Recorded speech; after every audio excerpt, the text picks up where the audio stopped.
Good evening, YouTube. This is the ShallowCross Sports Network. We're going to bring you a show for the Vanderbilt Commodores. And we're just going to talk about all the things going on with Vandy and recap their signing class. With that said, let's get right on into it.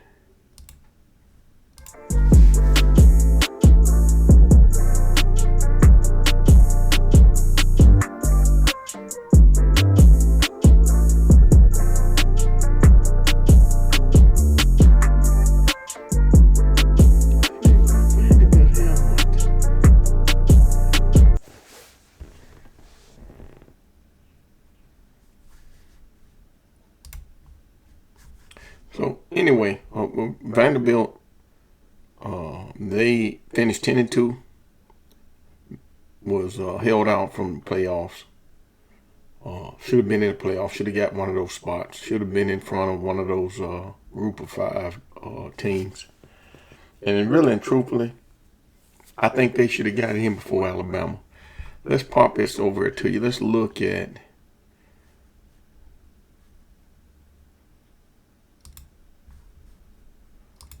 the playoff picture here. But just looking at this,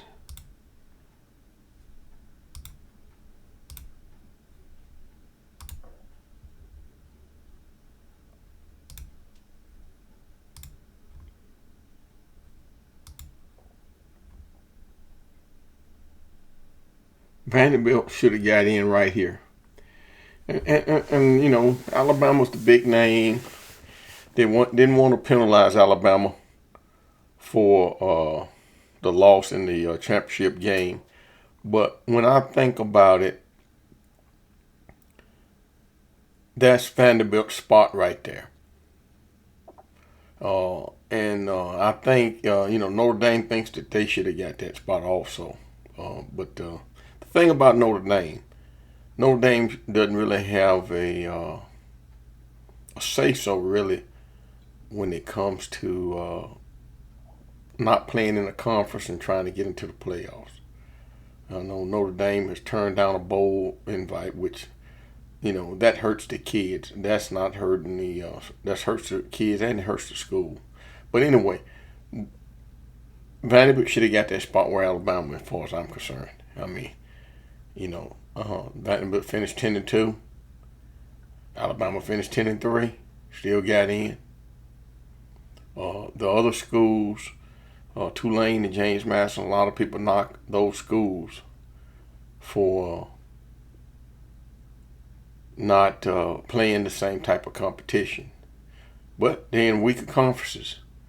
But what those schools need to do is step out and play some group of four schools every year and see what they can do against them. Because this late in the ball game, a lot of Tulane and James Madison are going to get massacred really when the playoffs start, unless they're better than what I haven't seen James Madison this year. Saw Tulane, and of course Memphis played Tulane to the wire, and Tulane has a good team, and of course Memphis beat the SEC school this year, so I wouldn't put it out of the ordinary that Memphis, Tulane shows up and plays pretty good. Now, they playing against Ole Miss. And Ole Miss beat them, I think, 42-10 or something like that. I think that was the score. But we'll see what happens in this next, in the playoff game, which is going to start on the 19th of December. And here's just a bracket, But really, not getting very deep into that, Vanderbilt should have been in the playoffs. And then let's look at let's recap their signing class. And of course, Vandy did fairly well. The biggest recruit was Jared Curtis. Pulling him from Georgia was a big deal. He's the highest rated quarterback recruit for Vanderbilt since Jay Cutler. And And that's saying something. I think Jay Cutler played 13 years in the NFL. First round draft pick. So when watching Jared Curtis on film, it's going to be a little different for him running that triple option go type offense that Coach Beck and Jerry Kill run. And so he's going to have to learn that and learn how to do some of the trickery things in that offense. So it's an offense that is based on zone reads. The quarterback reads the different zone, reads the defensive end, reads the defensive tackle, reads the safety when he gets ready to pass. And it's a mixture of the triple option, the veer, and a little bit of the pro set is in there, or zone read option is basically what it's centered around. And the way they set it up is confusing to defenses. And of course, if you're a defensive lineman or a linebacker and you get tricked, you're going to miss tackles and stuff, and they're going to be gone. That's how Pavia ran all over Tennessee. Tennessee, they didn't play good enough defense to stop Diego Pavia. So anyway, just going through, they picked up 3-star Chris Tanglo, a safety out of Maryland, 6'3", 185 pounds. Evan Hampton, a running back out of Kentucky, 6 foot, 200 pounds. Watched him on film. He's a 4-star, tough runner, tough inside runner. Got some size, 6 foot, 200 pounds.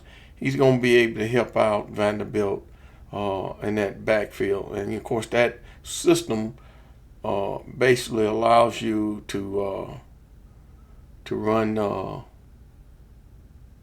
2 tight ends sometimes and 1 receiver, or you can run 3 receivers, 2 running backs, and in that scheme with 2 running backs on each side of the quarterback. In other words, 2 running backs on the right side, and then they run it to the opposite direction or throw it in the opposite direction out of that set, or you move those 2 running backs to the other side and move the receivers to that side.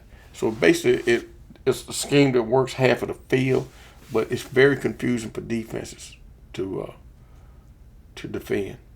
And then of course, Michael Smith, offensive tackle out of Mississippi, 6'6", 300. He's going to be to help out in that O-line room for Vandy. Chase McCallum, athlete, 6'2", 220. He's either going to be a receiver or a tight end or play that H-back position that Stars is leaving, going to the NFL on. So he should be able to move in and play right away. And then tight end Riley is another big tight end they picked up out of South Carolina. Colin Farragut, a safety out of Georgia, and then Pelotidite Primus, offensive lineman out of Texas, 6'4", 326. He's going to probably work his way in that offensive tackle probably, or kick inside and play a strong guard, play the strong guard position, which is the left guard or right guard. He'll probably be able to play both of them, depending on what Vanderbilt wants to use him for. Now, the offensive line do a lot of zone blocking, and they do a lot of getting out there on the linebackers in their blocking schemes with that triple option, or what they call the go-go offense. And then of course you got Darrell Campbell, defensive tackle, 6'2", 300. He's going to be a run stopper out of Texas. He's going to be a run stopper, 1-2 gap penetrator type player. Bradley Brown is another safety they got out of Texas, 3-star. And then Adam Gim, tight end out of Pennsylvania, 6'5", 225. They'll be able to use him. I don't know if Vanderbilt's going to lose both tight ends or not. Number 16, the big tall tight end, like 6'7", tight end. I don't know if he's a senior or not, but I know Stars is. And then of course Mason Lewis, cornerback out of Tennessee, out of Tennessee High School. He's 6'1", 200, good size, 4-star. He should get playing time at real early for the Vanderbilt Commodores. And then, of course, Michael Smith, another offensive tackle, 6'5", 325 out of Mississippi. He'll be able to work into that room and work. And then, of course, Trip Skewes, another old tackle out of Colorado, a 3-star. He's going to be an asset to the O-line room. Caden Smith, a wide receiver out of Alabama, good size, good speed. He'll be able to work in that receiver room with Richardson as well as Junior Sherrill, and we'll see what he does. Now. Both Richardson and Junior Sherrill, depending on if they test the NFL waters, both of those guys I think gonna play on Sundays. They're good. I don't know if they're gonna leave this year, but both juniors. And then of course Isaiah Lee, a running back out of Texas, 6 foot, 190. He'll be able to work into that running back room. I don't know if they're gonna lose Alexander or Young. It's another freshman they have, I think. I don't know if they're going to lose any of those guys. So that running back room is going to be pretty heavy for Vanderbilt.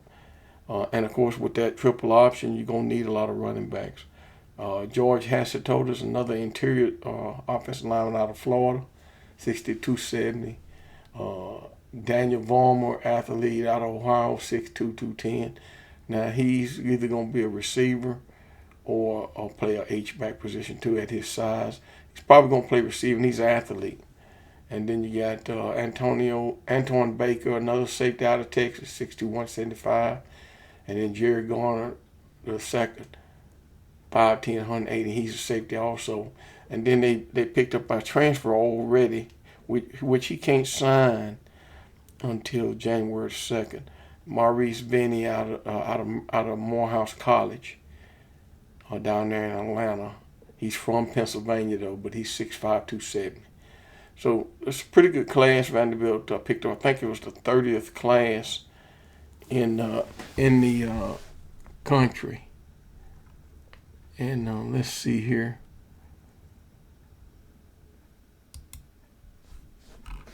Let's see what this football recruiting class, team rankings. And I'll tell you exactly where Vanderbilt finished at in the early signing period. Okay, let's see. But Vanderbilt, they finished 33. 33, had 33 altogether. But they picked up the 5-star quarterback, and they picked up a 4-star. That Evan Hampton, the running back out of Kentucky, picked him up. He's a 4-star. The rest of the players are 3-stars. Some of them are high 3-stars. Some of them are in the middle of the pack 3-stars. But they did fairly well, Vanderbilt did, with their class. And then, of course, if you saw on the ticker, Vanderbilt Pavia, Diego Pavia made it as a finalist for the Heisman Trophy, so I don't know when they're supposed to announce it. I don't know if it's this weekend or next weekend. I don't know. He has a good chance of winning it. It's really a two-way race, I think, between him and Mendoza from Indiana. Looking at the numbers, both of the numbers are similar. Pavia may have better running numbers than Mendoza, but we just have to wait and see. Mendoza's in the playoffs, and of course his team is in the playoffs, and that helps him a little bit for winning the Heisman Trophy. But as far as numbers, Pavia has some great numbers, and he did an exceptional job. And that would be very big thing for the state of Tennessee as well as Nashville and for Vanderbilt for him to bring home that Heisman Trophy. He'd be the first Heisman Trophy football player in the history of Vanderbilt football and the history of the state of Tennessee, because I don't think it's ever been a Heisman Trophy winner from any other schools in Tennessee. I don't think Tennessee has ever had a Heisman Trophy winner. Now, Peyton Manning finished second, I think, to Charles Woodson. But other than that, he would be the first. And but that's the story on Vanderbilt. I'm gonna try to get you the information on Vandy's draft eligible players, but we gotta wait really until probably January, so we see who's actually gonna leave. But I think all the players that's juniors that can come out or redshirt sophomores, I think they're all gonna get evaluation by the NFL by the end of the month. And of course, Vanderbilt's playing in the what's the bowl game Vanderbilt's playing in? They're playing in a big bowl game, and they got a pretty tough opponent out of the Big Ten and University of Iowa.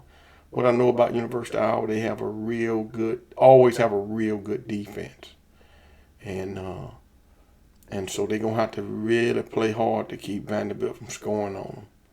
But I know Vanderbilt's mad. They're gonna really try to put it on Iowa real hard. But Iowa's always a pretty good team. But I don't think Iowa is ready for what Vanderbilt's gonna put on them with that go-go offense that Jerry Kill and Coach Beck has in store.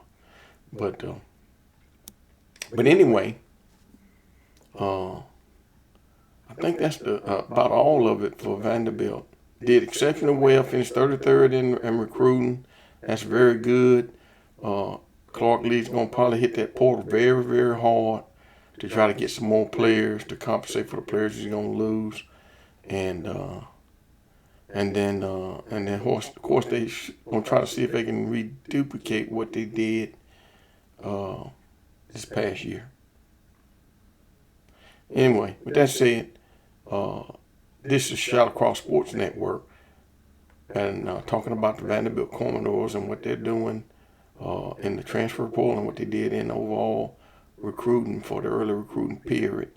And God bless, and we'll see you on the next show. This is ShallowCross Sports Network, and we're out.